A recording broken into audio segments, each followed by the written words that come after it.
Okay, good afternoon, everyone. Plan for today. Firstly, hopefully, if you have seen the preset that I released on, I guess, late Friday night, there were a few uh, typos in it, which some of you helped point out. So please make sure to take a look at that. I think Gradescope, as I edit them in Gradescope, you should see the changes. But if you already started it, maybe it doesn't. I'm not 100% sure. So there is a post on Piazza where I'm accumulating all the changes. So please do take a look at that.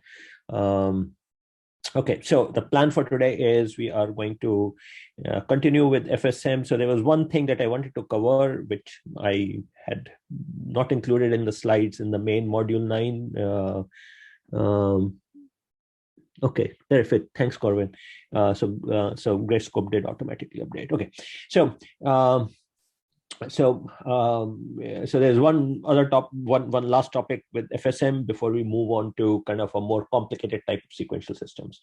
So the thing that I wanted to cover was the following, and that is oftentimes. So remember, we kind of talked about that how given a problem specification, you can draw the state diagram and then go to the state table, and then from that you can kind of create the necessary circuit. But oftentimes what happens is that the state machine that you have, this description of like what the states are and all, that may not be optimum in the sense that there may be states which are redundant or equivalent. Okay, so I want to talk about that a little bit and how do we cope with it. So this, you can think of it as kind of the counterpart in our combinational logic where we were trying to optimize the design. So this is another type of design optimization that occurs in sequential systems. So let's start with what do we mean by equivalent states. Okay, so equivalent basically means that in plain English, that these are states which behave the same way. They are mathematically equivalent to each other. So we could describe it, say, two states in a sequential system. Think of the state graph are equivalent if we cannot tell them apart by observing the sequential system as it runs.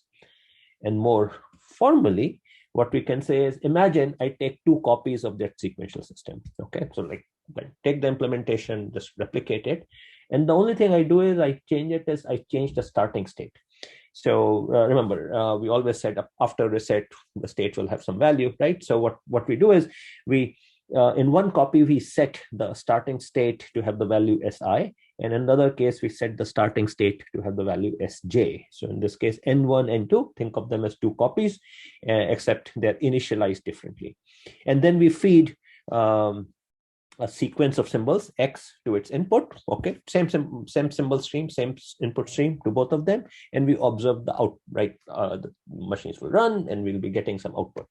And here underscores mean that it's really a sequence. So like Z1 is really Z1 at time clock tick 0, clock tick 1, so on and so forth. Okay, then so we apply exactly the same sequence to both the networks, both the systems, where they're identical other than the fact that their initial states were different. So their state registers were initialized differently, and we observe the output.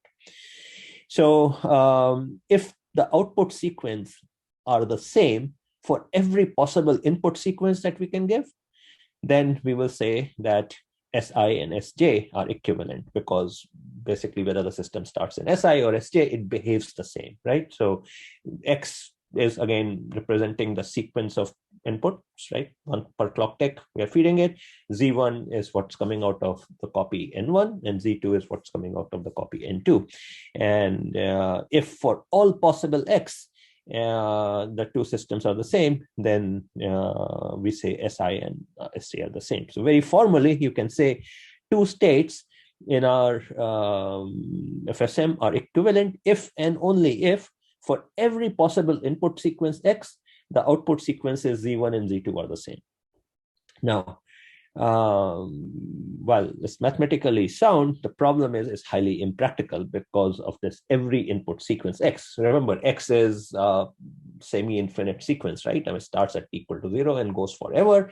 And yeah, so there are just infinite number of them. So we can't, so while mathematically a reasonable way of looking at it, it doesn't lead to a practical algorithm for us to say, okay, are the two states equivalent? Now, the reason out here is the reason it is this way is because we are only looking at the black box behavior of, right? We are looking at the input and the output. But if we were to look at what is happening inside these machines, maybe we can chase things, cut things down a little bit. So to do that, there is kind of what's called as a state equivalence theorem, which says two states in my state graph or state table are equivalent if and only if, so yeah, this is a little typo out here. If and only if for every single input X. So now we are not talking about a sequence. We are talking about at a particular time, we are presenting it an input X, right? X could be multiple, but at a particular point in time, the outputs are the same and the next state are equivalent. Okay, so if I see two states and if the input bits have some particular value, and if it is the case that the output bits are the same given that input for both for state Si and Sj, and the next state for Si and next state for Sj are equivalent. Okay, so it's a little bit of a recursive definition.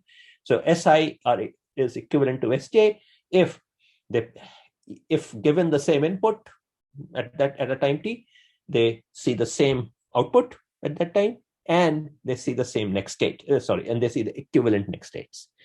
So, and so now we no longer have to consider all possible sequences. We only have to consider all possible input values, right? Which is a lot smaller, right? Because we are not, if input is 1 bit, then we only have to consider 0, 1. If input is n bits, only 2 to the power n. Whereas with the sequence, we had basically an infinite number of sequences, so we couldn't really make it work.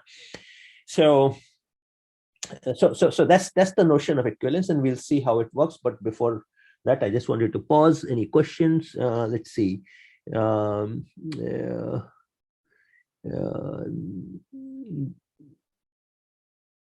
If the systems only have one state, I'm not sure what you mean by that, right? I mean, system has a state which can take many values. So each value, like the state vector, can take many values. So each one of those represents a distinct state, right? So each one of the nodes in a state graph, or each one of those states like A, B, C, D, or S1, S2 that we had, each one of them is a different state. A system with a single state is not a terribly useful system because it's a combinational system. So I don't know, Zed, if I'm answering your question or if you have something else in mind, but there is no such thing, right? I mean, so a system with single state is a combinational system. Okay, so state equivalence is, so we started out by saying two states are the same if two clones of the system were to start in those two states and faced with the same input sequence, they will yield the same output sequence. So an external observer cannot tell anything, tell them apart. So now we are saying, hey, two states are the same if given the same input, they yield the same output at that time, and they will have the same. They will have equivalent next states. So let's see how we can make this thing work. Okay. So what I've done out here is I have some state table which I copied from some place. So here you see the present states. There are A, B, C, D, E, F, G, H. So I don't know, 1, 2, 3, 4, 5, 6, 7, 8 states. And then the next state is given under two possibilities. So there's a single bit input X. X could be 0 or 1. So you see, for example, if I am currently in state B and if X is 0, then the next state is D. Okay. And then I have also given you the output state. Sorry, not output state, output. Okay, I think I made this mistake everywhere. So, okay, wherever you see output state, just consider output. Okay, so this is a value of output, and output we are referring to the output as z, so it's output z. And again, the output depends in our case on input because it's a mealy machine in this particular instance.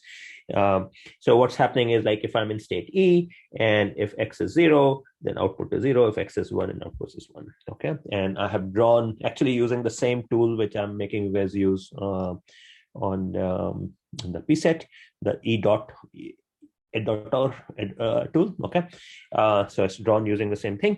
So here you kind of see the state machine out here. Now, looking at this, can any one of you say if you see obviously some two states which are equivalent?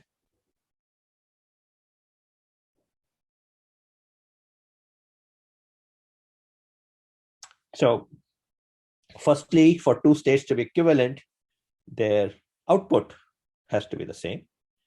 And secondly, their next state should be, so states A and H. Yeah, so Corwin, absolutely right. Because if you look at states A and state H, then they both have same next states under x equal to 0, same next state under x equal to 1, and they have same outputs, 0, 0, right? So they look the same. Now, this is obviously the easy case because remember the definition said next state can be equivalent. Now, exactly equal is a special case, so in which this is satisfied. So A and H are equivalent, so that's the easy case, and so we can delete H, let's say, right? Because, and then wherever we had H occurring elsewhere, so like out here, we replace that by an A. Okay, that was exactly one place. Okay, so with this change, now we have a shorter thing and a 7-state machine. Now the question becomes, are there any more equivalent states, right? I mean, so the easy case is out. Now we have to think of, are there next states which are equivalent? So this is where one has to go through a little bit of more recursive analysis. So to determine if any of the remaining states, so A through G, equivalent, we now can go back to our state equivalent theorem. And so firstly, we know that for two states to be equivalent, it has to be the case that their output are the same, right? Under identical conditions. So clearly looking at this, state A and E can never be equivalent because E has output 0, 1 for x equal to 0, x equal to 1, and A has output 0, 0. So clearly, just looking at the output, we can rule some of them out, right? So A and E can never be equivalent, A and F can never be equivalent, but A and B may be equivalent. Now, for A and B to be equivalent, it has to be the case that, so for these two to be equivalent, it has to be the case that C is equal to D, equivalent to D, then F is equivalent to E, right?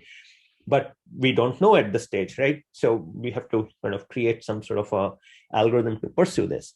But what we can say is that equivalence of A and B implies equivalence of C and D and equivalence of F and E, right? That's the statement we can say. We can say A is equivalent to B if and only if C is equivalent to D and F is equivalent to E. Okay, so we are going to make that happen. So to do this in a stylized manner, we start with this kind of empty table like this, where what we do is along the x-axis, we list all the states except the last one. So we have A through G. So we list A, B, C, D, E, F. And on the vertical column, on the y-axis, we list all except the first one. Kind of the idea is that each box represents what would it take, like the box, this box, for example, represents under what condition A and B are going to be equivalent. So we're going to look every pair and of equivalence out here. And of course, needless to say, we don't have to worry about a state's equivalence to itself, right? Okay, so let's so which is why we kind of only do this lower triangle. Okay, so let's see. So for A to be equivalent to B, clearly it's possible, right? Because their outputs match, right? This matches this, right? But for it to happen, C and D must be the same, and F and E must be the same. So we are going to make a note of that.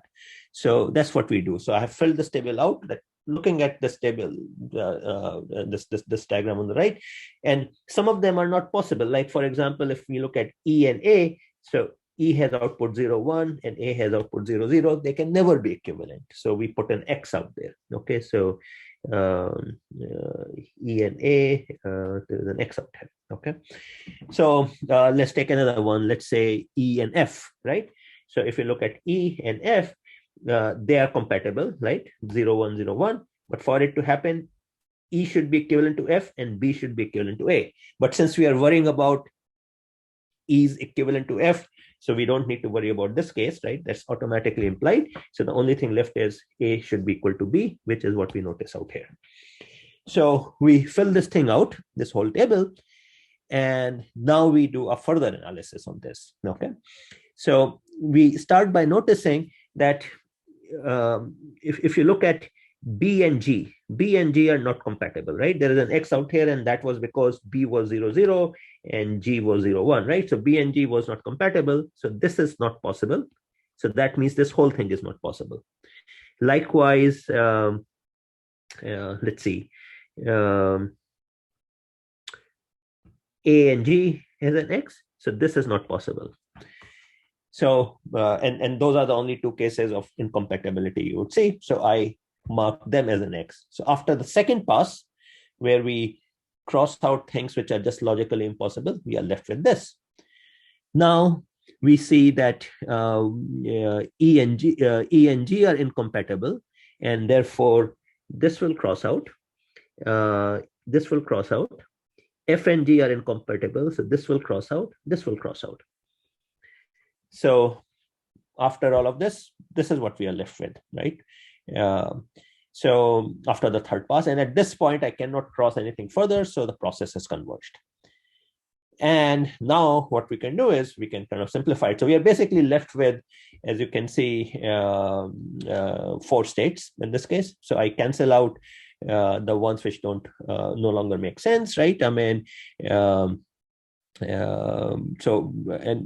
sorry, we cancel out those which are equivalent in this case. So A and B are equivalent. Okay, so we can cross out B. C and D are equivalent, so we can cross out D. And E and F are equivalent, so we cross out F. G has to remain, and then because B crossed out, so wherever B was occurring, we put an A. F crossed out, so wherever F was occurring, we put an E. So you kind of make those changes, and once you are done, you are left with this table. So we started out with a state machine which had 8 states and would have needed 3 flip-flops at least, to now a state machine which has only 4 states, and we can get away with 2 flip-flops now. And that's to the left is kind of the new state table. So sort of that's the process out here. So it's really I mean, nothing terribly deep is happening. It's just you systematically account for it with the observation that 2 states are equivalent if they have the same output and their next state are equivalent. Okay, and then we deal with this recursive definition by kind of taking these multiple passes. Any questions on this?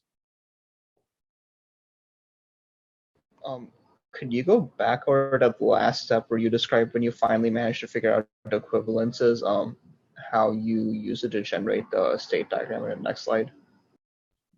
Of like, how did I go from here to here? Yeah. Okay. So firstly, do you agree with the reason I had crossed out on the right hand side, these x's, right? I mean, this was happened in the first pass and this we did in the second pass, and at this point we are stable.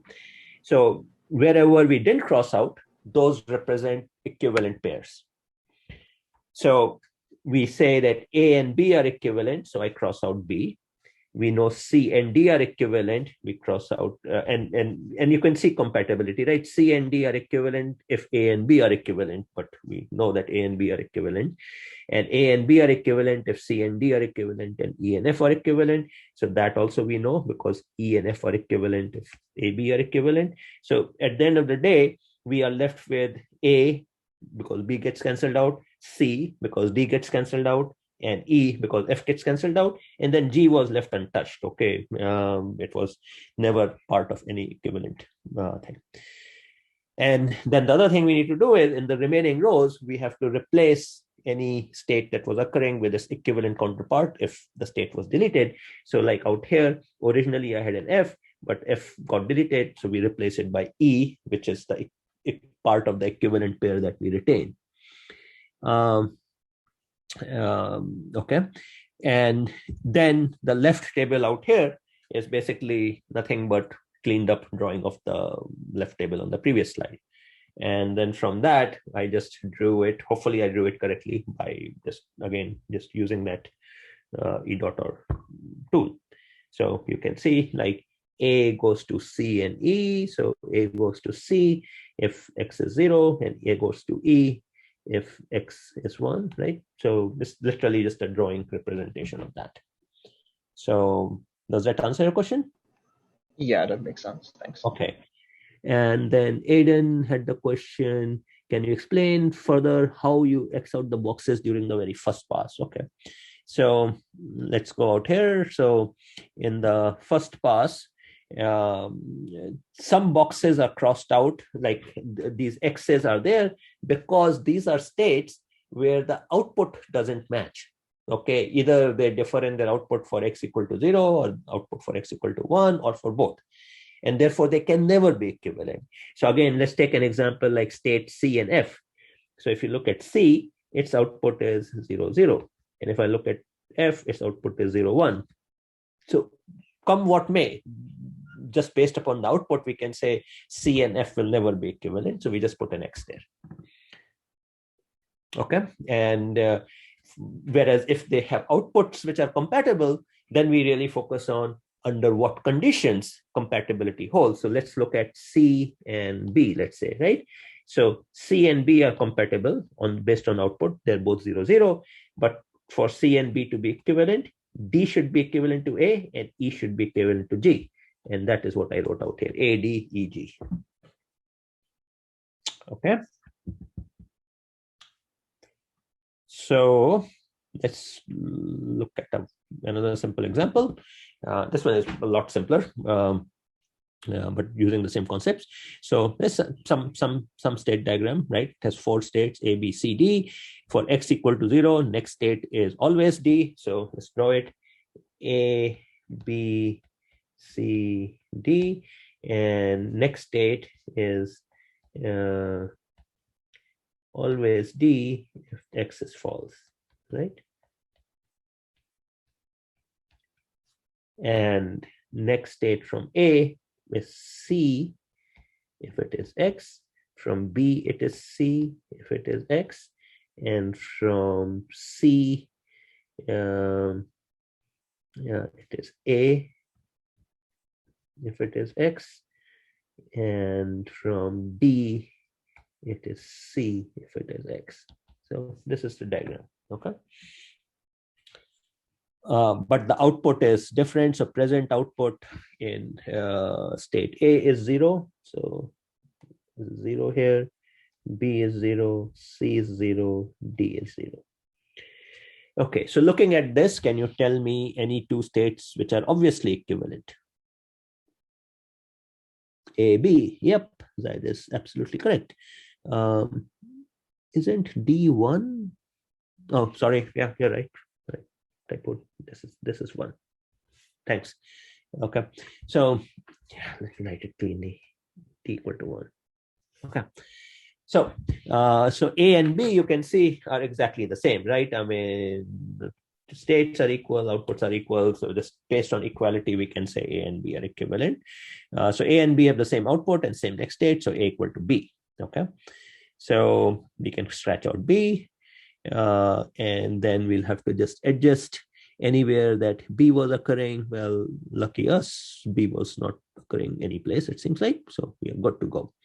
Now, notice out here, A and D are not equivalent, cannot be equivalent because they differ in the output. So if they differ in the output, I don't have to worry about it, right?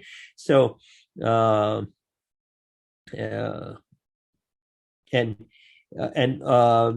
and C, have the same output, so they can be equivalent. But for that to happen, D should be equivalent to D, which it is. C should be equivalent to A, which it is, right? Because we are saying C and A are equivalent if D is equivalent to D and C is equivalent to A. Obviously true, right? So A is equal to C. So we can say cancel C out, okay? And once we cancel C out, then wherever C occurs, we have to replace it by A. So we scratch it at A. And then finally, we cannot remove D because the output is different. So A and B have different outputs. So A and D are not equivalent.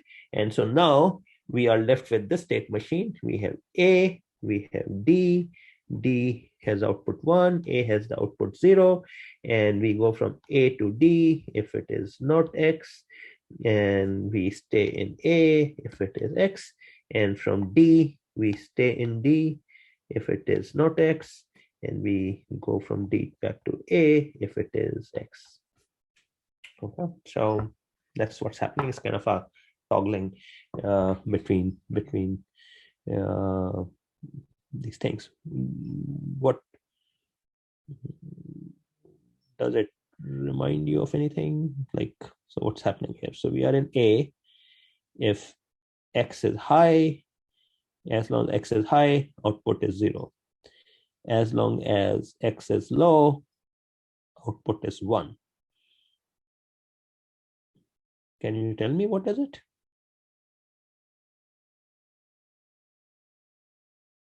Does it remind you of something? I mean, firstly, if it has only 2 states, it is some sort of a flip-flop, right? What kind of flip-flop is it?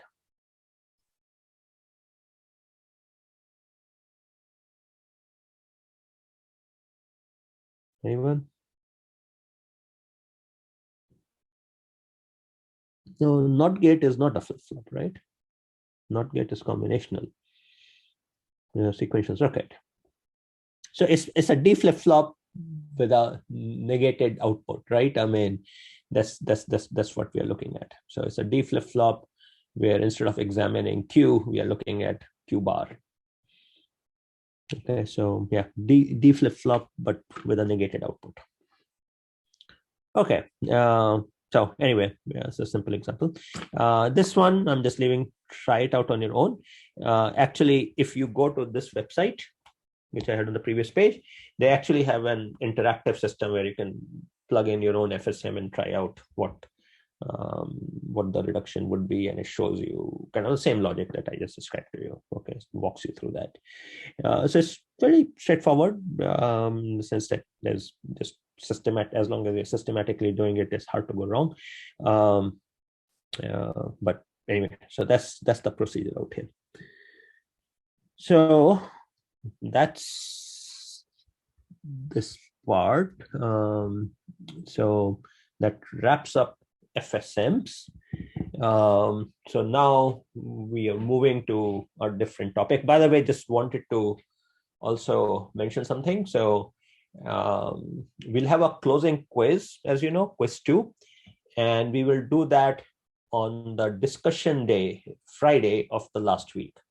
So just have it on your calendar, and kind of the plan is that Wednesday of that week, the TAs will conduct a review, and we'll open up the quiz during the discussion time for each discussion slot. Okay, so we'll have, basically there are 3 discussion sections, so we'll open up the quiz for 6 hours, and you can take during that time independent of your discussion slot. So everyone will have the 6-hour window. Of course, the quiz would be an hour or so long, but anytime during that time you can do it. Okay. We'll have the review section, so it's up to you to attend, but we will hold a review class there. Okay, so yeah, classes are there on Wednesday.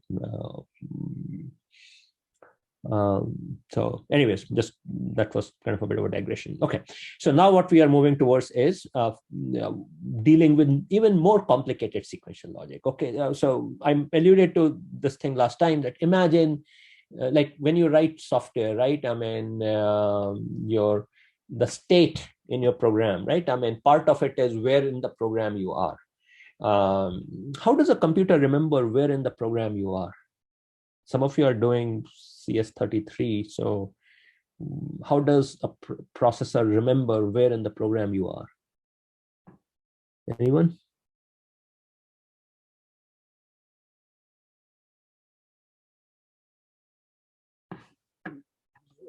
Well, where would be a memory address, but where is that memory address remembered? So that it keeps a register, %rip, yeah, or program counter as it is called. So in the processor, there is a register which maintains where to get the next instruction from, or depending on processor, or like which instruction was the last instruction executed, right?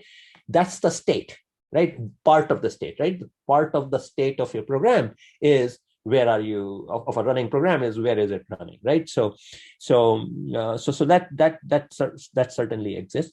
Then in your software, there is also information about the variables where you put data, right? I mean, x equal to 10, right? I mean, you're remembering it because you can later on fetch it. That's also part of the state. So as you can see that in programs, there is at least two kind of state, right? State which tells you where you are, and that can flow non-linearly, right? If like branches or loops, right? I mean, then that program counter can, instead of just jumping to the next address, it kind of go back or jump to some address. So there is state, which is where you are, where is the algorithm, and the other one is state, which remembers numeric values. Now the challenge is that numeric values can be arbitrarily long, right? I mean, I mentioned last time that imagine if you have a variable which is a 64-bit int, well, it can take potentially any of those values, right? And that is due to the power 64 states. So if we were to draw FSM graphs and state tables, then there's just no way in the world we can deal with it. So that leads to this notion that let's separate out the two kind of states. State which tells you where in the program we are, where in the algorithm we are, and states which tell you what are the values of variables, okay? And that's really the topic that we are dealing with, okay? So basically you can think of it as how do we deal with systems which have humongous number of states. So the strategy is referred to as controller plus data path. Controller is about where in the algorithm are we? And data path is really values that the algorithm needs plus operations on them. Arithmetic operations and stuff like that. Okay, that's kind of loosely the notion. We separate the two out. So we are going to look at some designs, and then we are going to say that sometimes this boundary is kind of ambiguous. This is where your notion, like your role as an architect of a system, comes in. So we're going to look at a couple of examples to see how you can do, and it's more art than science, in the sense that different people may have different way of thinking about the problem and do it. Some things are obvious, right? I mean, if I have a 64-bit int, yeah, it is, but some other things are less obvious. So we'll see some of that. Okay, so let's look at an example. Let's say we are trying to do a 5-bit counter sequential logic. So basically all it does is, as long as if the system is not, there's a reset input, and if the reset is high, then we just go to reset and stay there. So there is an implied reset here. Okay, and if reset is low, then it just counts 0, 1, 2, 3, 31 and then wraps around. Okay, so it's what's referred to as a counter module. Logisim has that. so we can draw it like shown out here. Now the problem is, and then we can draw the state table and all, but let's imagine that I say, hey, instead of a 5-bit counter, it's a 32-bit counter. And indeed, I mean, they exist in our processors, right? I mean, even 64-bit.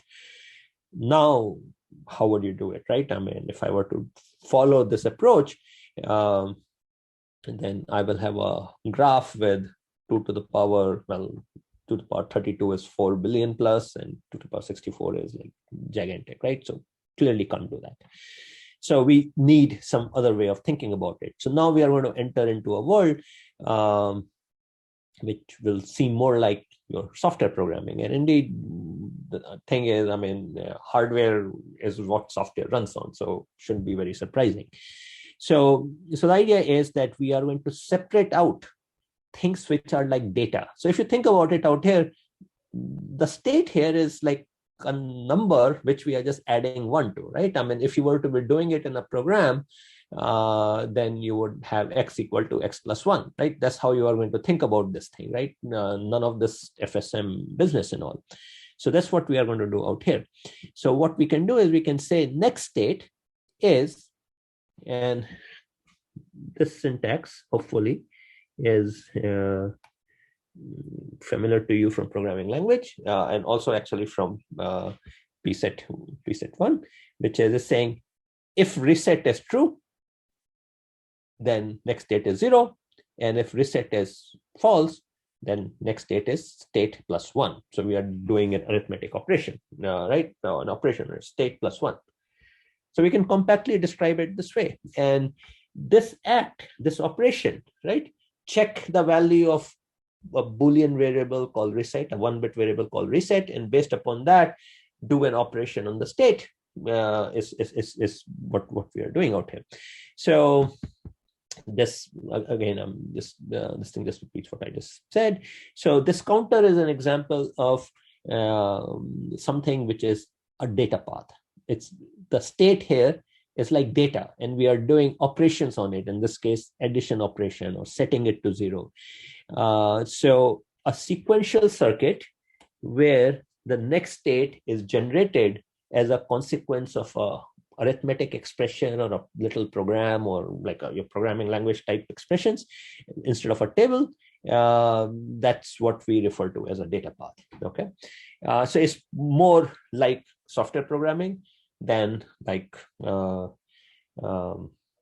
FSM formalism that we had seen. So that FSM formalism was great if we were jumping through states, and also it captures where in the algorithm we are. Whereas this thing is very well suited when we are doing kind of arithmetic operations or other such, even non-arithmetic, but like where we are manipulating data. So we can write this kind of stuff much more compactly. So you can think of that this guy's state table can be written in a symbolic manner like this. If current state is A, then next state is either A plus 1 if reset is 0, or is 0 if reset is high. Okay, so if we are able to do this, right, I mean, if we are able to write next state in this kind of a simple expression like this, okay, and moreover, when A has many bits, okay, then it's an obvious candidate for data path. On the other hand, if A had very few bits, then maybe we could still write it as a table. But so for 5-bit, maybe you can, although it begins to be laborious there. But if it's 16-bit or 32-bit, then of course the case is very clear-cut. So if you further think about it, to implement something like this, you are not going to go through the route of synthesizing the next state logic and all, because we know A is A plus 1, and we know there is an adder that exists. So you're just going to use the adder, right? So this again goes with this, that that we are doing operations like arithmetic operations on our state variable. Okay, so the state is really acting more like the role variables play in our program. So we are going to build upon this concept. So the implementation of this guide will now look like the following. So we are saying next state is if reset is 0, then state plus 1, otherwise 0. So whenever you have this kind of structure, you should think multiplexer, because we are basically either saying 0 goes to next state or state plus 1 goes to next state. And the entity which does that, as we have seen way earlier, is a multiplexer. So the whole thing now looks like this is our state register, and it has n bits, and the next state, next out here, can either take the value 0, right, which is coming from here, or can take the value the current state plus 1. So current state is also my count. So this is the plus 1 part. And so this thing is being implemented by this logic out here. So looking at this expression, you can write down kind of the hard data path relatively straightforward. And again, if you are doing CS33, kind of, you can think of this thing a little bit like the equivalent of assembly programming. I don't know if you guys do assembly programming in CS33. Do you guys do it? Like, do they teach you how to write assembly code? Yep, you do. Okay, great. So you can think of it as this is, instead of sort of things going into assembly code, they're now going into this hardwired data path. This is very, very similar, conceptually at least. Okay, so I can now implement stuff using these building blocks, which you are more likely going to find in under mux multiplexers and arithmetic part of Logisim, for example. So state is like data, reset is like control. Okay, state is the data value on which you're operating, and reset is like a control signal, is affecting the flow, right? It's saying which one to do. And whenever you think flow, there's usually some multiplexer-like structure. Multiplexers are very, very common in kind of data paths like these. So the general form of a sequential data path type circuit kind of looks like the following. I will have some sort of a state register, which is giving me the current state out here, and which takes in the next state. And then I have the next state logic, except that this next state logic, you will see, is very, we are dealing with, like, S tends to be large. And this guy tends to be heavy on marks, arithmetic, etc. Okay, kind of multi-bit operations. It's you would see like multi-bit operations. And the reason is because state has kind of this S-bit kind of a flavor to it. And then finally, it will have some output logic depending upon what your system is doing.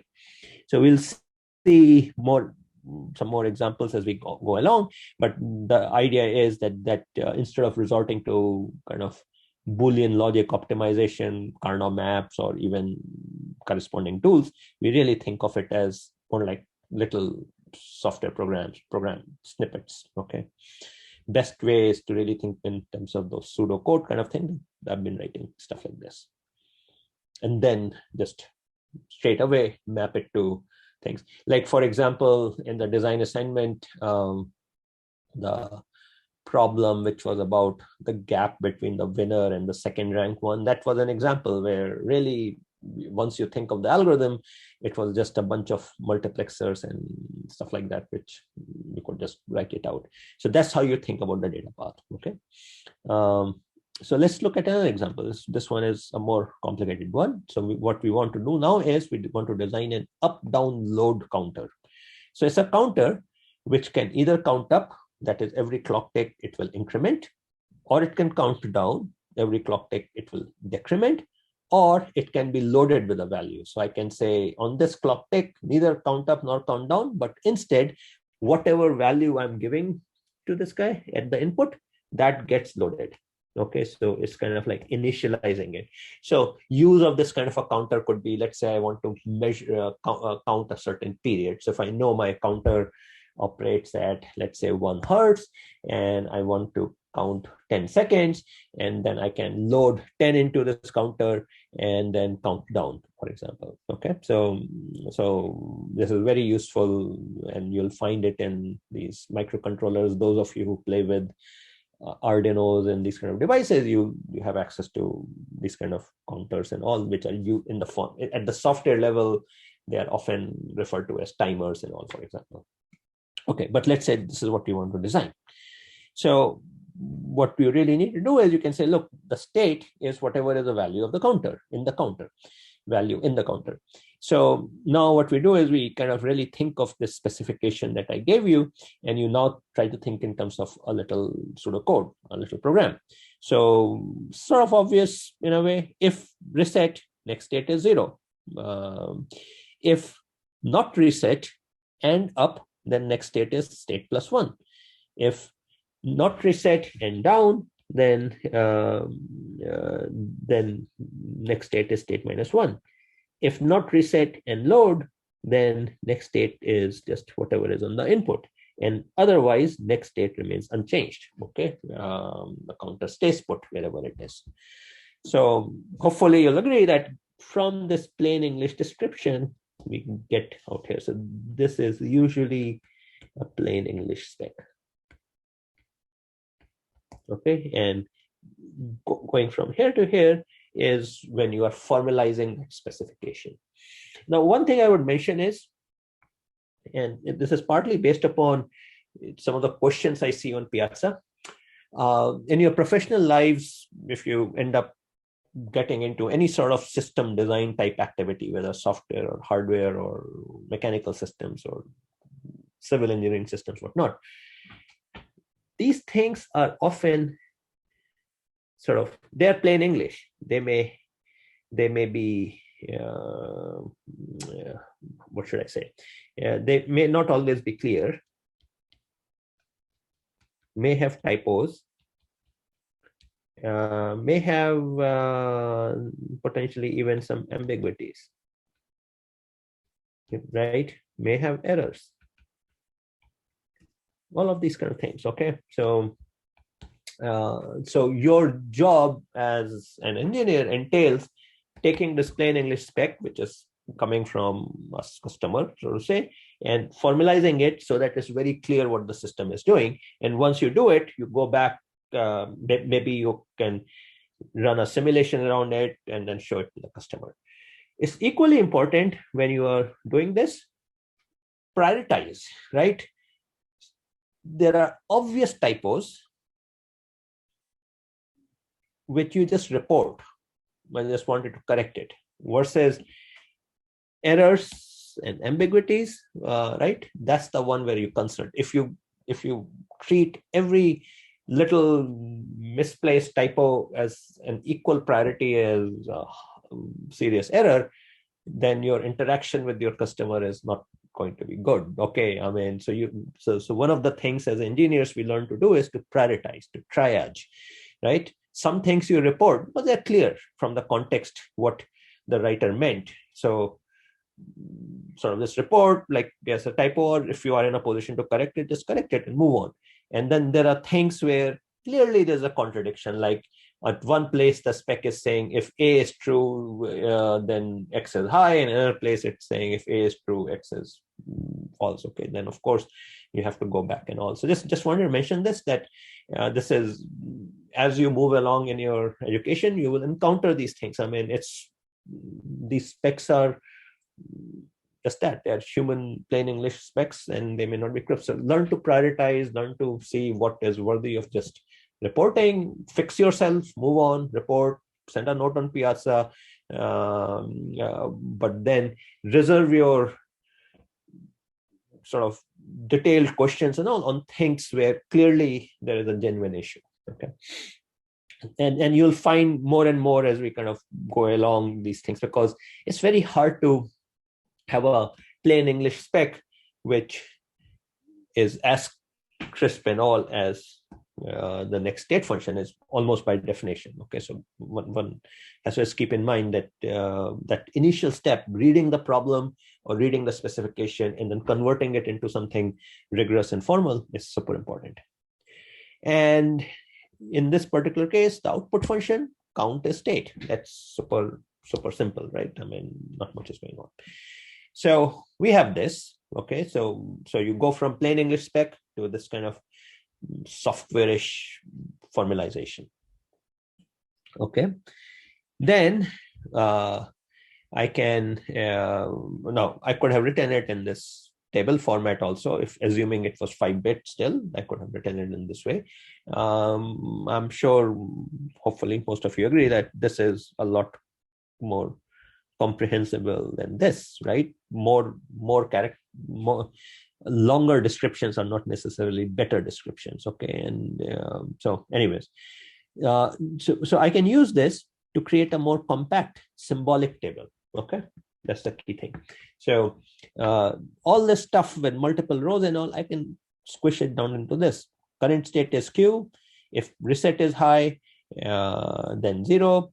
If reset is low and up is high, Q plus 1. If reset is low, down is high, Q minus 1. If reset is low, load is high, then in, and otherwise Q. So I can, maybe if you want to elaborate it a little bit more, so you can say not reset and up, not reset and down, not reset and load, else. Now here, one thing you will notice is I should really say not reset and not up. And here I should say not reset and not up and not down. Okay, so it's an if then else, right? This really is an if then else. If then if right, else. It's that kind of structure. Now, so that's our table structure. And we can introduce in it if we because that was missing, so I can kind of add in as an X out here and modify it. So we can consider several cases out here. Okay, so I could do that. Now, if you look at next state, what you see out here is on next state, really what is dominating is there is -1, there is +1, there is just make it go through and finally load a new value, right? So if I were to expand this guy into this table, you see that the next state, depending upon what the various inputs are, is either 0 or Q plus 1 or Q minus 1 or Y or Q. So there are 5 options for the next state. So again, this should suggest to you multiplexer, because actual next state would be one of these 5. It would be either 0 or Q plus 1 or Q minus 1 or Y or 0 or Y or Q. So that's what we do out here. We create mux. Now you'll say, okay, you said 5-to-1 mux, but I only have a 4-to-1 mux. So what's going on? So firstly, 5-to-1 mux would unnecessarily make me forced to a next level of mux, right? 8-to-1, because muxes come in powers of 2. So it would be good if we can stick to 4-to-1. And then also we saw earlier in the course that addition and subtraction can be done basically with the same hardware by just changing the carry in, right? I mean, recall that addition and subtraction were very, very, very, very similar, and carry in and a selective invert. So we could do it very easily. So what we do is we create a 4-way mux. We can either, so this is handling the case of Q, this is handling the in, this guy is letting me handle Q plus 1 and Q minus 1, and this is handling the case of 0. And so that's my basic circuit. And then I have to generate the control signal for this multiplexer. And I also have to generate the signal to tell the adder or subtractor to what to do add or subtract.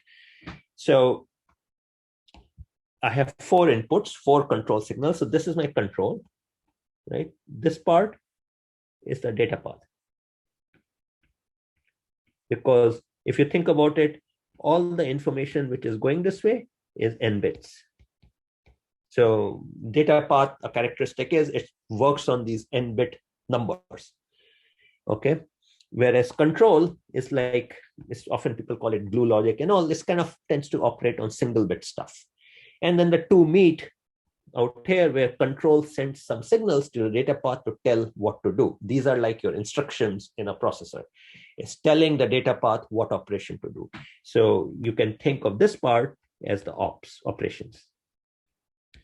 So we have to tell the mux which one of the 4 at a given clock tick, which one of the 4 sources to pick. Should it pick source number 0 or 1 or 2 or 3? Okay. And to this plus minus unit, plus minus 1, so it adds or subtracts 1, the hardware, I have to tell whether to add one or subtract one. Okay, and so for doing that, we will need some combinational logic, and that is sitting out here. In general, this guy, in general, maybe in SM, maybe in FSM. Here it is just a simple combination logic, but in some other examples, this may actually be a state machine, much like what we've been seeing in the previous module. So this is a very simple example, way too simple in a way. We'll see more complicated ones, but faced with a problem where basically I had four control signals, reset, up, down, and load. And then I had one data input in, one data output called count. I had to create this algorithm. So I divide it into controller, right? This is controller.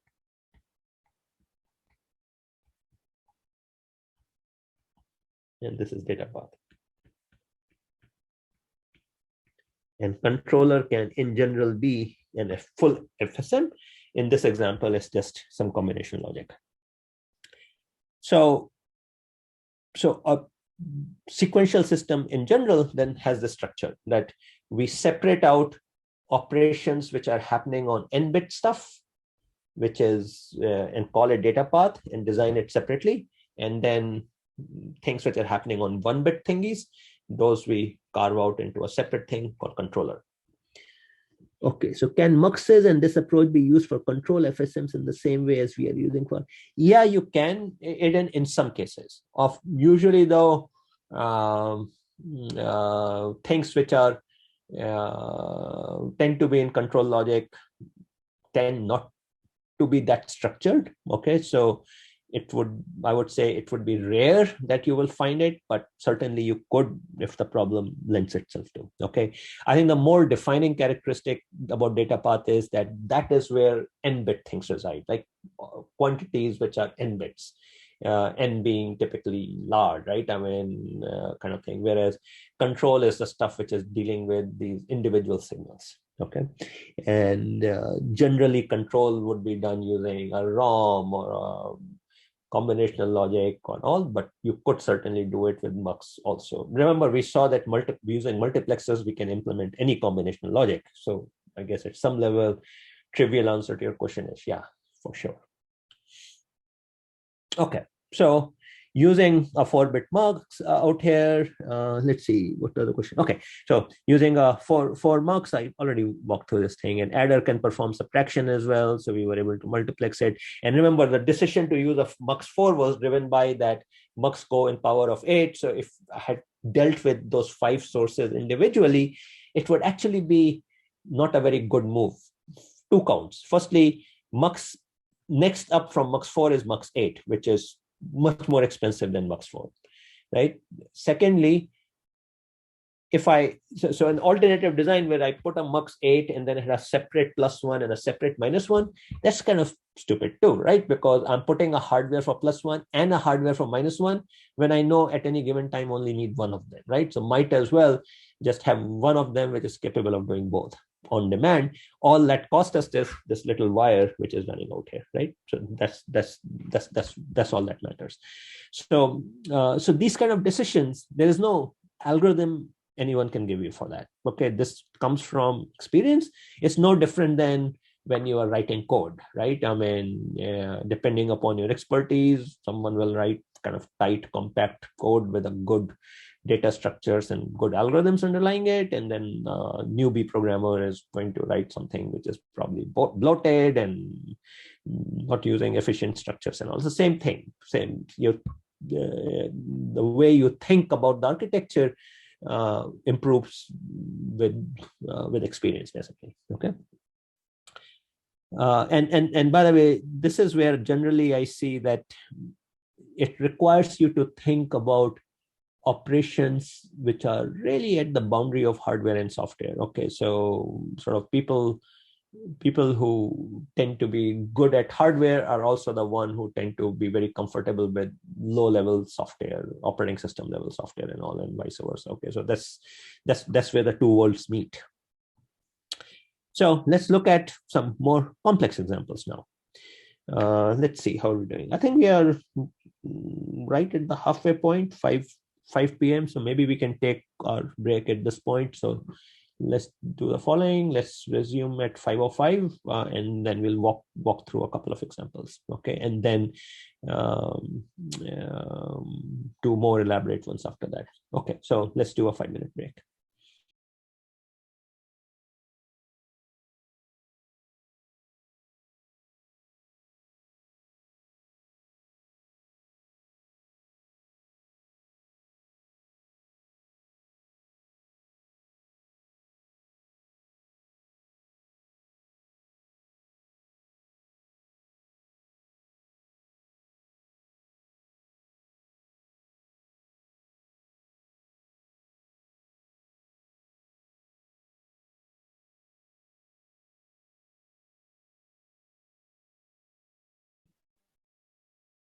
Okay, guys, so let's resume. So before I move to the next part of the lecture, any questions thus far on what we discussed? Control plus data path, and key thing is think of your problem in terms of stuff happening on data like things, like, and the giveaway is there's some, like, think of like, will the problem change if I were to replace, if I say instead of 8-bit numbers I'm using 16-bit numbers, will the flow of the algorithm remain the same? And if the answer is yeah, then that part is data. So data, and then control kind of decides how you maneuver through your instructions, right? I mean, branching and looping and stuff like that. So it comes by, it's really think about the strategy, think about the algorithm. Okay. So yeah, so any questions, if write in the chat. If not, I'm kind of move forward with some examples out here. Okay, so let's look at a timer module. It's a close cousin of counter. So in case of counter, we were counting up, down, or freezing the counter, or loading the counter up. In this case, again, so it's a timer, very much like the timers you have in your phones and watches and bedside clocks and all. So something to reset the timer, something to load a value into the timer, and then when the timer hits countdown all the way to 0, then we have some sort of a done signal, like an alarm or something like that. And timer by default decrements unless it is being loaded or done is true. So if it hits done, then it stays frozen there, right? So again, we sort of start the timer, counts down, hits 0, stays there. So it's used to generate notification at some future time, right? I mean, usually it will then, at once the timer has expired, then some other action will be done. Okay. So there are many applications, again, incredibly important because maybe you want to move something in your robot or stuff like that. So they all fall into this. So typical usage pattern, you assert load to set count to a value. So this is like the initialization, right? So this part, this initialization, and then you assert count. So this is when the timer starts ticking, and how much time will expire depends upon the clock frequency and what you loaded as the initial value, and then wait for done to become 1. Okay, so that's the sequence of things that a timer does. Again, it's kind of, as you can imagine, pretty close to counter. So you can easily make a counter timer out of a counter, for example. So let's walk through what would it mean. So your plain English language spec will look something like what is shown out here, that someone will write down, yeah, there are these 4 signals and this is what happens. Okay, now you need to translate it into next state function and output function. So next state function says if reset, then next state is 0, or if we are not loading and done is true, right? Yeah, that is, I'm currently outputting done, right? I mean, done is true. Then next state is also 0 again, right? Because we have to stay put out there. If not reset and loading, then next state is whatever is the value being loaded. So that's the next state in part. here. And then finally, otherwise, next state is always decrementing. So next state is next state minus 1. Okay, so that's what's happening here. So hopefully you'll agree that given the spec, that's what's going on. And the done is when are we done? We are done when all the bits are 0. So it's basically saying that not of the ordering of all the state bits. Okay. Which is equivalent to saying with De Morgan is state n minus 1 is 0 and state n minus 2 is 0 and so on and so forth. So we can write it like this. And once we have that, going from this to the circuit is fairly straightforward, because if you look out here, my next state can take 3 values. So essentially, what I've listed as mux3 is really kind of, in most cases, like in Logisim and all, you'll be using a mux4 because they come in powers of 2.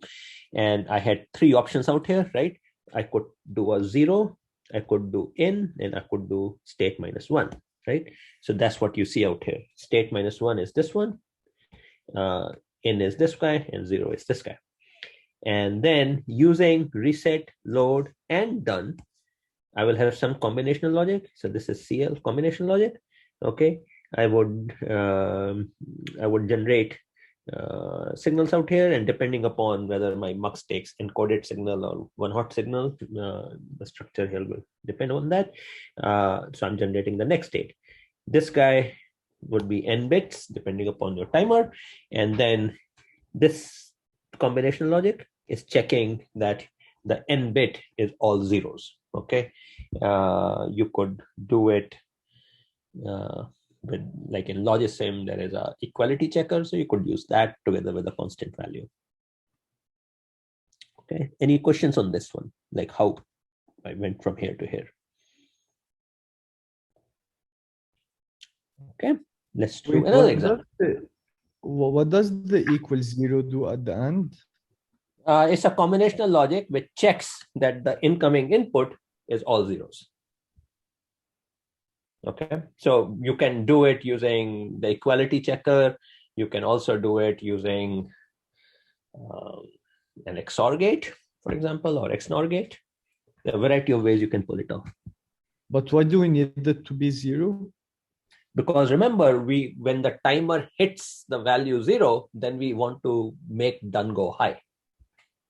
Right? Oh, what does a timer do? It counts down. When it reaches the value 0, then we say, hey, I'm done. So done is true when the count is 0. Okay, thank you. Aiden's question: if it gets to 0, how is the circuit prevented from going to negative numbers? Okay, can someone tell me? So why is it not going negative? Well, let's go out here. Look at this logic. If it is not load and done, then next state remains 0. So once done goes high, then next state remains frozen at 0. Okay. And it might not be a bad idea to kind of, if you're more comfortable, kind of try to express these things in a flowchart. I don't know if in programming classes they still teach flowcharts in CS 31, 32. Anyone? Do they show you how to write flowcharts for programs? Nope. Yes. Yeah. Okay. Cool. So you can try to express it as a flowchart. This portion is really sort of just, as I said, think of it like you're just coming with an algorithm and writing programs. Is just that you're writing 2 little pieces of program, one for next state and one for output function. And then your language, instead of C, C++ or whatnot, eventually like you're compiling it into multiplexers and arithmetic operators and all. Okay, so this is a timer. Let's look at an example. Shift register. So what does a shift register do? So plain English description: if reset, output is 0. There's a 1-bit output. Okay. And there's a 1-bit input. Otherwise, on each clock tick, out is shifted left. Sorry, there is a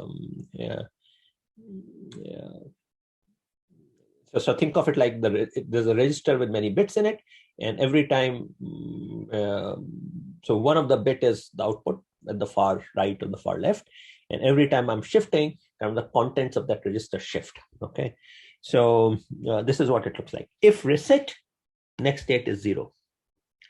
Otherwise, and this is a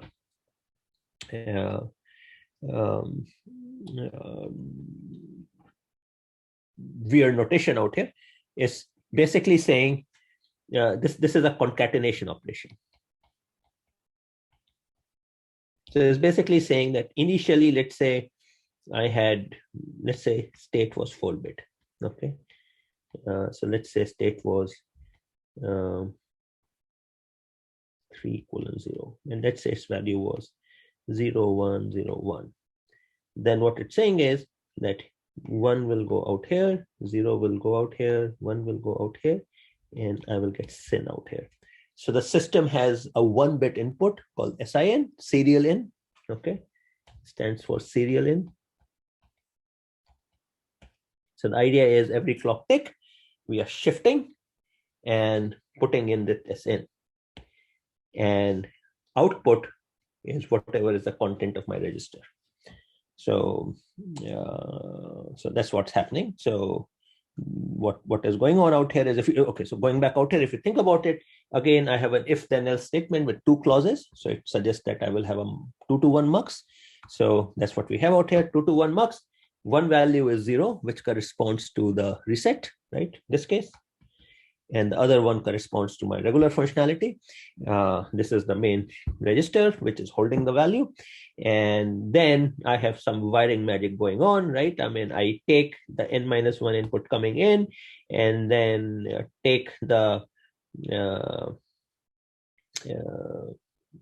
take n-2:0, that is the bottom, these n-2 bits, put them into the upper n-2, and take this SN and feed it into the 0th bit. So this you can easily accomplish in using the splitter, 2 splitters in Logisim. You can easily do it using that and pull this guy off. So very simple circuit, obviously, but again, the message I'm trying to give you is that going from here to here is usually just think in the language of multiplexers and various operators that you have available to. So it's like writing a program. Could you represent, how do we think of state n-2? Okay, so again, imagine state. So the question is, what did I mean by the state n-2:0? So the state has a bunch of bits, right? So in this case, 1, 2, 3, 4, 5, 6, 7, 8. Okay, so this is bit 0 through bit 7. Okay, so bit 7 is n-1, right? What we really want is that the new value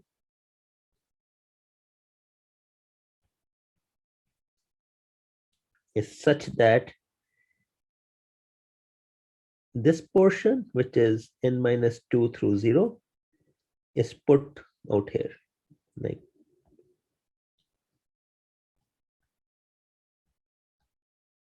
and this guy gets SN. This symbolism, yeah, go ahead. How do we know, like, by how much to shift it? I didn't really understand, like, okay, n-2:0. This syntax. So state n-2:0 is just saying the n-2 bit from bit 0 through n-2.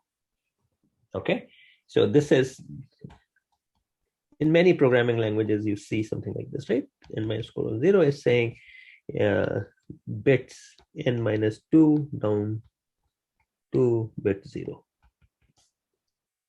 Okay, and then this operator is concatenation operator. So it's basically saying write this and then tag on S into it.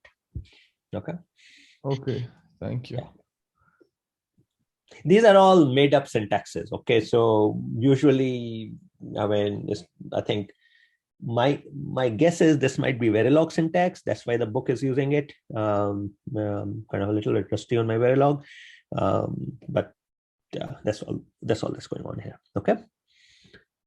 So let's take a little bit more sophisticated shift register. So we were unhappy with this shift register, which only operates in one direction. So now what we have is resets to 0.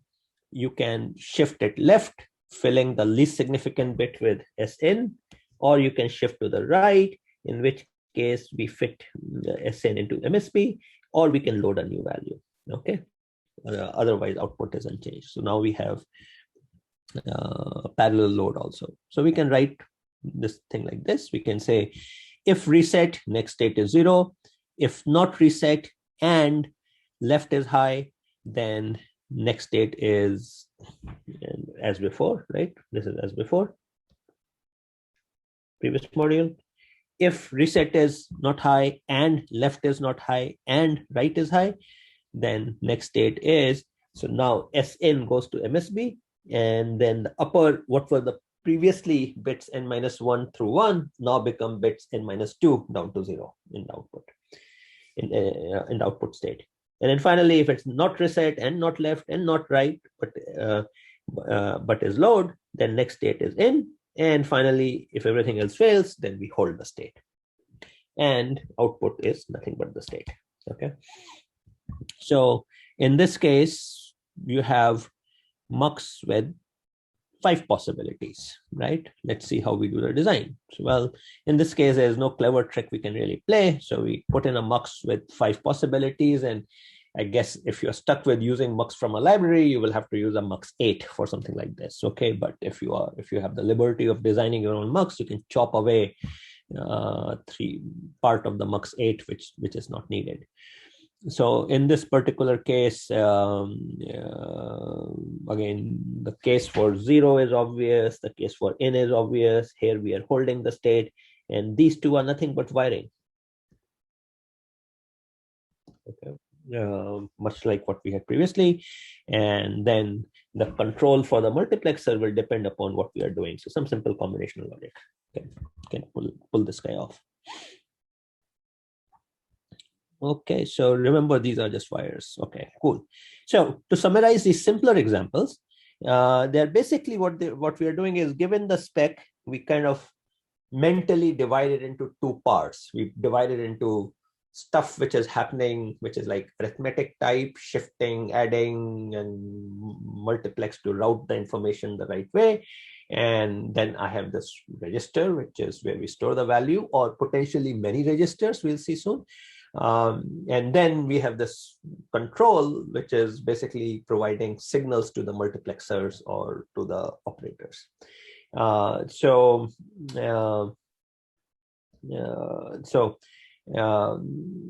What this is really showing in a way is something we saw in combinational logic also, that is, we think of complicated designs in simpler pieces. And this way that I have just been showing is control plus data path. We separate out control type stuff, flow of program, flow of your algorithm, from the operations that are being done. There are other ways of also doing things. There are oftentimes we may have multiple controllers talking with each other. Okay, we had one example actually in PSET also, and there's a very simple version of this, but oftentimes we divide a big FSM into smaller FSMs which are working collectively. Or oftentimes also, like one FSM may send a message to another FSM to do a task and waits for it. It's a little bit like when you contact like those of you if you have done any sort of client server type programming in software, some of you who are more senior may have seen that kind of code. So those are some examples. So there are other ways of partitioning a complicated system where you can take a big task and break it down. So these things were all kind of examples of that. So, but these were all kind of made up examples in the sense that all these things like shift registers and all, you're probably not going to be designing from scratch yourself, because they will be given to you as part of a library. In Logisim, it is given to you. So generally speaking, you will be doing more complicated stuff. But let me see, there is a question out here from Alexandra. Can you explain what the control and data path was in the last example? Okay. Yeah, I think it will become clearer in the examples that are going to come, because here control is very simple, but this is data path.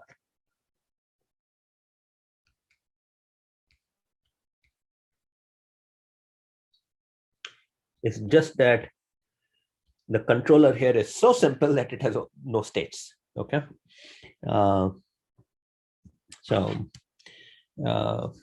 This is super simple case. No state.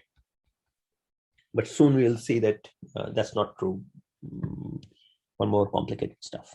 Okay. Okay. So let's examine this data path control partitioning more. Okay. So in real systems, then we often look our overall sequential system as having these two parts. There's a control FSM, and it will get what we call as control inputs from the outside world. This control FSM, you are going to design using our FSM formalism, right? Stuff like that. Okay, so that's how you think of this, okay, or state table or whatnot. And then we have another, I guess technically even this is an FSM, it's a data-oriented FSM, because this is also finite state, but this is what we call as a data path, okay? And this tends to be made up of arithmetic operators and multiplexers and demultiplexers and registers, okay? So it has the registers, and you may have like many different registers there concatenated together representing different parts of your data. So that would be this data path. It too can receive data from outside, and that would be called data input. And it can send data output, whereas the control FSM can send control output. Okay. So, and then the two have to talk to each other. So the control FSM sends control signals, commands to the data path. It tells the data path what to do. And we will soon see, we had one example thus far, but we may have signals coming from the data path to the control FSM, telling control FSM to do something. And if I go back, there was an example with the done signal. Yeah, this guy. This is like that, right? Done was being produced in the data path, right? This is the data path. And this guy is the control. So done was a signal which is coming from the data path to the controller. So in our general scheme of things, you can have status going from data path to the control and command coming from control to the data path. And so data path, again, to emphasize again, it has the type of state which is like data-like, okay? Multiplexers and functions and stuff like that, counters, shifters, adders, subtractors, multipliers, dividers. This is where kind of the computation happens, right? Whereas controller is where the flow of computation is orchestrated. So control FSM figures out what is the next state. If you're thinking in terms of software, control FSM is where you decide what is the next instruction to execute, okay? And the control FSM you design using state diagrams and state tables and stuff like that. That's how you proceed with this. Okay, so control FSM sends commands, as we saw it here, commands, and gets back status. Input and output to the system from the outside world can be divided into control-like signals. These tend to be 1 bit or few bits, whereas these guys, they tend to be n bits, where n may be 16, 32, or some large number, depending upon what arithmetic you are doing. Did we do an example where we have a control output? Yeah, we did. Almost all our examples had control output, right? All of these are control, right? We are commanding the multiplexer to select something, right? So this is the command. So all our examples had command, but only one of them thus far had the status. Okay, so going back out here, So command status, and I think the way, like in some simpler examples, is often not clear what is data, what is control, and in even more complicated examples, there will be parts which could go either way, but and it kind of really depends upon how one's brain thinks about these problems.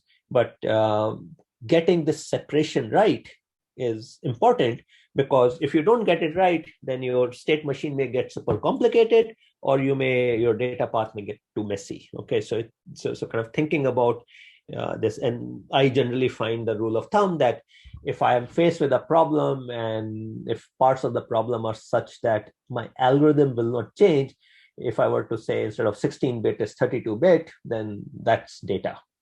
And whereas things which just doesn't make sense to change the number of bits, then that's control. That's how I like to think of it. Okay, so what we can then define really is that the control FSM is a state machine that you're going to design using what we learned in the previous lecture. And it's really getting two types of inputs, right? It is getting these inputs from the outside world, right? Let me use a different color. It's getting these inputs from the outside world, and it's also getting these inputs. So if you think about the control FSM, it has two sources of inputs. Some inputs are coming from outside world, and some inputs are coming from the data path.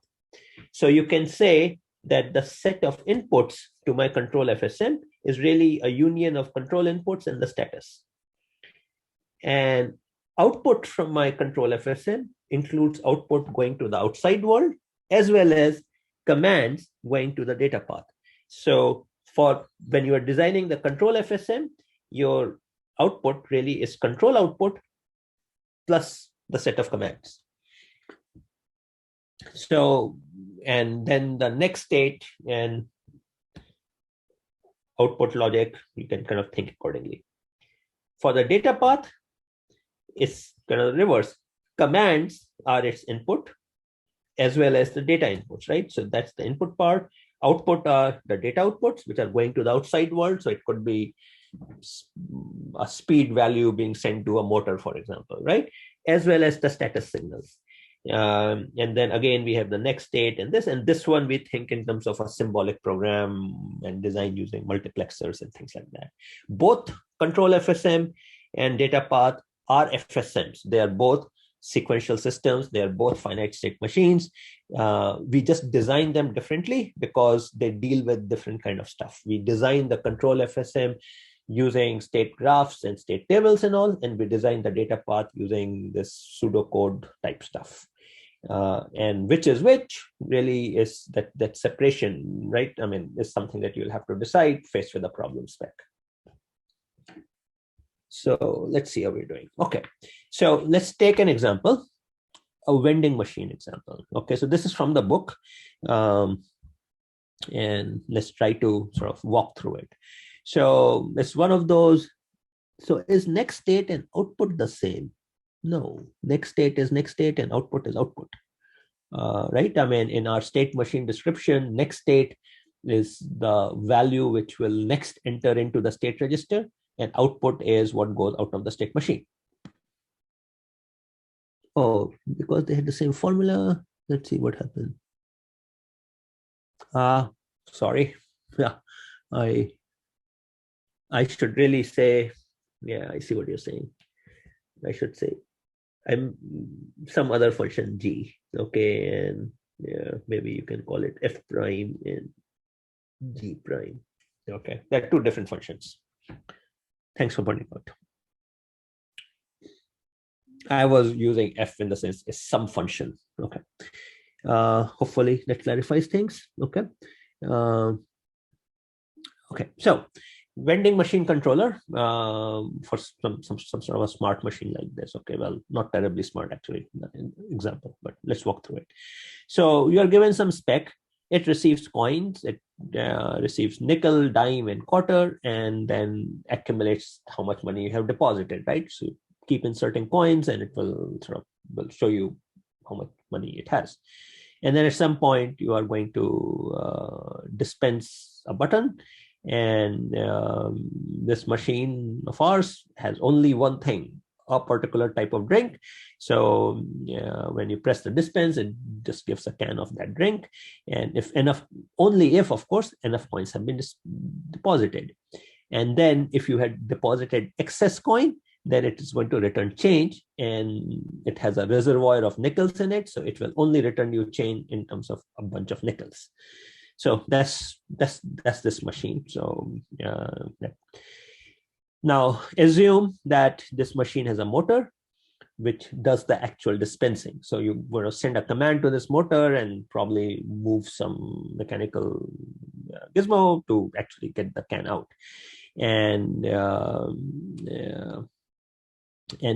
also it returns the change and a done signal when all of that mechanical action is done. Remember, part of the problem in systems like these is that your computing part is operating at much higher speed than the mechanical subsystems or humans do, right? So you always need to design them so that computing waits for the mechanical part to do its job. So in this case, there is a done signal which comes back from the machinery saying, hey, I'm done with the action. So I tell the machinery, dispense the can, and then the algorithm waits until the done signal comes back. Okay. So computation, so this is generally the issue, that computation is fast, and so it must wait for mechanics to finish its job. Okay, that's basically going on. So done signal you will often see in systems. Okay, anytime you have something which can take an unpredictable amount of long delay, then you'll have to work with that.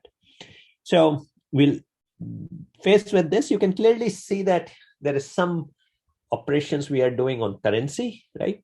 How much money return, how much money should I return, how much money do I have, right? I mean, so there's clearly stuff which we are doing in terms of the dollar or cents that we are maintaining. And then there is control, right? We have to monitor the dispense button, we have to look at the done signal, we have to tell the motor to do its job, right? All of this is like decision making of some sort, right? That's going on. So data path control. So intuitively, hopefully you will agree that it's naturally is lending itself to some stuff which is data and some stuff which is really about how we are orchestrating things. So so let's start with the control part, right? The control FSM.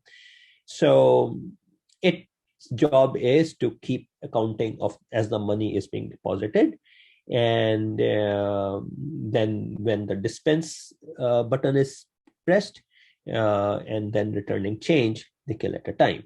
Okay, so let's see how it will work. Okay, so upon reset, we enter into the state where we are waiting for money to be deposited. So what will what will happen out here is we'll kind of walk through a little bit later, but let's imagine that sort of while we are in the deposit state, somehow we are able to keep count of how much money. Then at some stage, dispense is going to be pressed.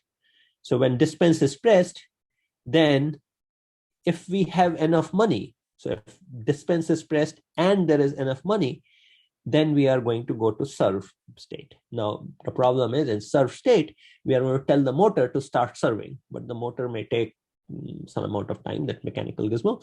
So we'll have to wait for the done signal. So when we are going into serve, then we have to wait for done before we are done with serving. Okay, and then once we are done with serving, I have so that's the state, right? So we are done with serving.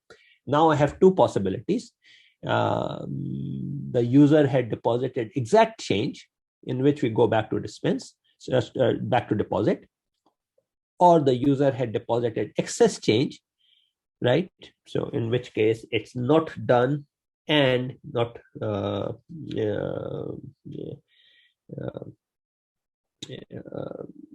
not done and not zero. So we come out here, and now we start dispensing change. So we give a command to set the change, and then spin there until we hit a zero, until the remaining money is not zero. Once the remaining money is zero in the user's account, then we come out here and go back to deposit. This is a very high level machine, so at this stage don't worry too much about the specific details, but kind of the flow is deposit.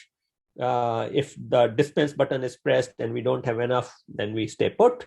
So dispense, deposit, then we initiate serving the can, and we kind of spin until that is done. And after that, depending upon whether we have zero money left or excess money left, we have two courses of action.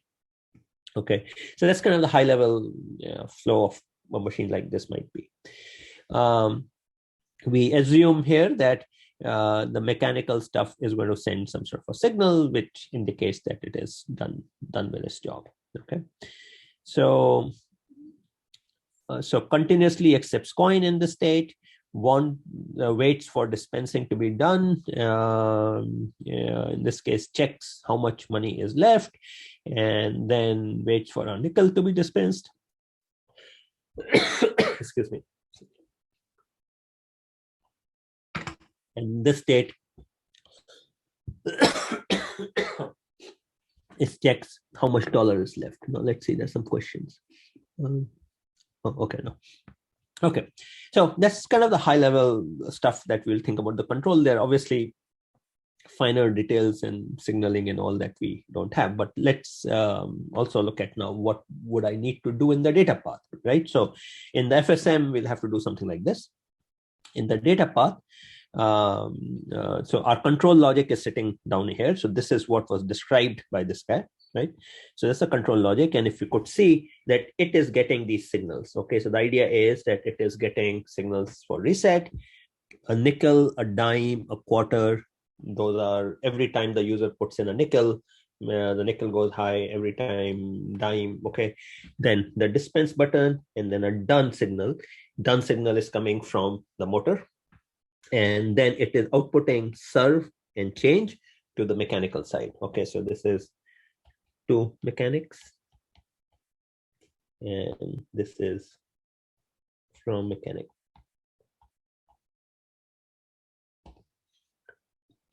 This is my data path.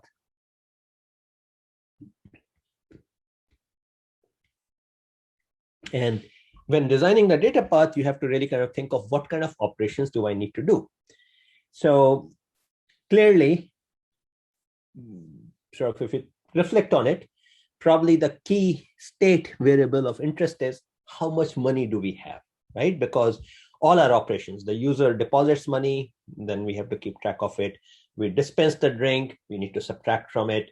Then we need to dispense the change. Again, we have to subtract from it, right? So our main state register is how much money,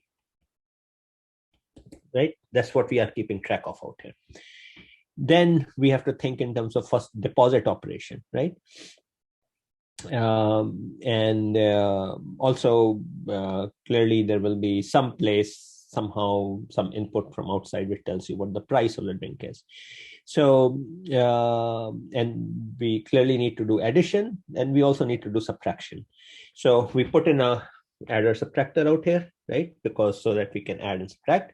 We are going to subtract from the price, price from the current amount, right? So this guy should be able to do on demand two kind of operation: price minus amount. It should also be able to do amount minus the nickels, and it should be able to do amount plus the money being deposited. Now, since everything, we are going to assume everything is in multiple of 5 cents. So this is saying how much money is being deposited, right? So whether I'm depositing a nickel, dime, or a quarter. And that gives us the value of coming out here. So this multiplexer, the first multiplexer, lets me select between price or one of the points being deposited. Next guy is the combinational logic. it's letting me do plus or minus. So I can, and if you notice the operator out here, this operator is really coming from how much money currently we have, the amount. So think of amount like a variable. So using this adder and subtractor, I can do things like amount plus 1, amount plus 3, amount, so plus 2, amount plus 5, amount minus 1, amount minus 2, amount minus 5, amount plus price, amount minus price. I can do all those operations and dump them into sum. So sum is like some sort of an intermediate symbol. Then the thing is, I need to be able to put this new sum into the amount, right, after adjusting it, or I need to be able to reset the amount, or I need to hold the value of amount. So this second multiplexer is letting me those two operations. Let's say amount can remain stable, or amount can get this result of my computation, or amount can get the value 0. Now, again, all of this thing we are designing at this point in a free-form manner. Okay, we are basically anticipating that for me to implement the vending machine logic, what kind of operations I would need to do. So we are just putting in this logic, and then we are going to program this data path. Okay, that's what we're going to do. It's almost like we're designing a specialized computer which is designed just for this vending machine. It's capable of doing some operations which we believe are necessary to do whatever we wish to do. So we put this hardware, and intuitively, at least it makes sense that, yeah, we'll need to do these operations in some order. And then amount, I need to be able to check whether I have enough money in there or not.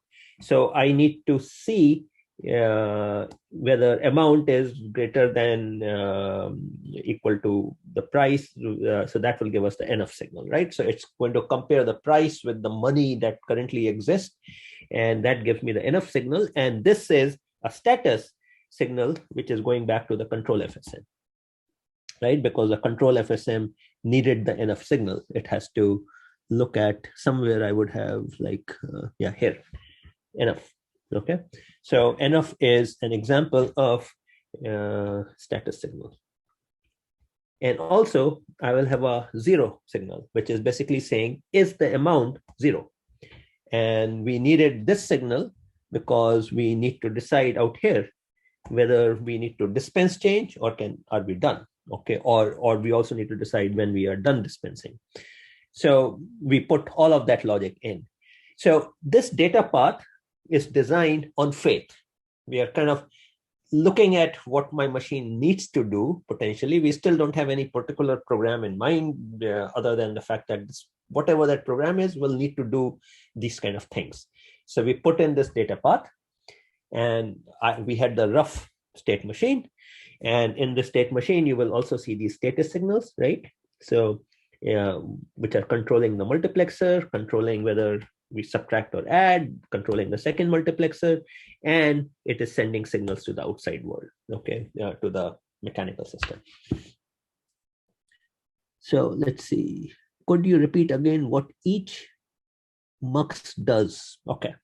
So the first multiplexer is selecting between 4 quantities: price, whatever is the price of the drink, and 1, 2, and 5, which represent 1 nickel, 2 nickel, and 5 nickel, corresponding to a nickel, dime, and quarter. Okay, so it's giving me a value which is one of those 4 values. Okay, so the value out here could be either the constant 1, which corresponds to a nickel, constant 2, which corresponds to dime, constant 5, which corresponds to a quarter, and or it can be the price of the drink. The second multiplexer takes the output of this adder subtractor. So this adder subtractor, what operations this guy is doing? If we think about it, this guy, this guy is can do following operation. Sum gets the value amount minus price. It can also do the operation amount plus 1, 2, 5. And it can do other operation. It can also do amount plus price. It can also do amount minus 1 to 5, but we probably don't need that. Okay, so this combination of the first mux and the adder subtractor can do that. The second mux is letting me saying that next state is either, so this mux is doing next state or whatever, which is amount. So next has one of three values: amount, which is the current state, or 0, or sum. And kind of the idea is with this, I can do all the operations I want to do. I can, if when the user is depositing coins, then I'm going to set the second multiplexer to take sum. And I will set the first multiplexer according to whatever type of coin was being deposited. So that way amount will be incremented by either 1 or 2 or 5. When we dispense the drink, then I want to subtract price from the amount. So I will do amount minus price, which means that the first multiplexer would be set to select price. We will do a minus, and the third multiplexer would be set to select sum. So by appropriately juggling the pins going to the two muxes and the adder subtractor, I can do all these operations, which we need in order to be able to do our vending machine functionality. So select nickel, dime, quarter, and price. Price we select because when we dispense, we need to subtract price from the amount. This guy selects add or subtract. So you need to think about when do we do add and when do we do subtract. Well, we do add when we are depositing money, and we do subtract when we are dispensing the drink.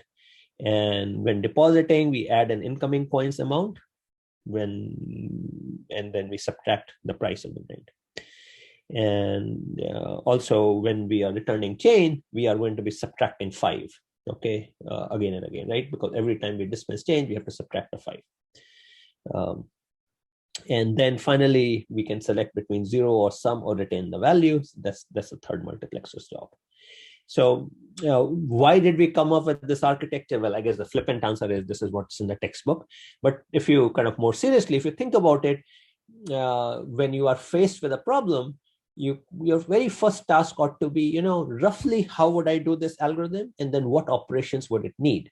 And if you analyze this problem, you would see that, yeah, I have this amount and I'm going to be adding coin values to it. I'm going to be subtracting coin values from it. I'm going to be subtracting the price from it. So there's some operations which just pop out. And this data path is basically giving you a way to do those operations. There is nothing magical about it. And then the rest, we go in the faith that I can always design a appropriate state machine to do things in the right time, in the right order. Any questions? I know this is a bit complex. Probably the first time you guys are seeing anything like this. So we'll take a pause and just we'll sort of pick this thing up on Wednesday. But before I stop for the day, any questions? So we have designed the data path. We have not designed the state machine yet, but we'll see that. But kind of the idea is that it's almost like we are designing a computer hardware and we are going to be programming it. We're going to be doing both of them together. And these kind of things are often called as application specific computers because these are specialized computers which we are designing for a particular purpose, particular algorithm. Aiden, I think I just need to practice a lot. Practice, I guess you're saying LOL, but I can replace it with a lot. Yeah, I think for these kind of problems, I wish I could say there is a recipe for it. There is none. This is more as much art as it is engineering. Engineering is kind of like art, in my opinion, anyways. So the more you face these kind of problems, the more you would have it. Sort of you would get do it. But on the flip side, I would also say that there are tools now which handle these kind of things, because what they do is they search different alternatives and then try to evaluate their cost and present you. So this area tools which generate this kind of hardware and the software which works on it. They are called as hardware. They are called as high-level synthesis tools, high-level synthesis.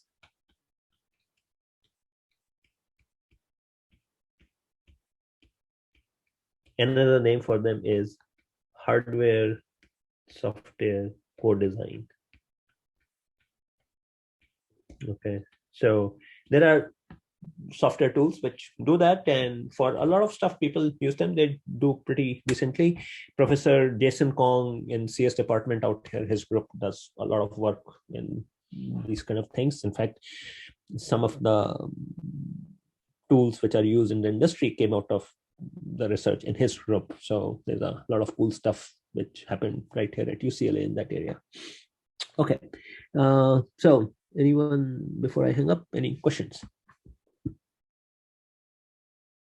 Okay, if not, see you guys tomorrow in my office hours, then on lecture on Wednesday.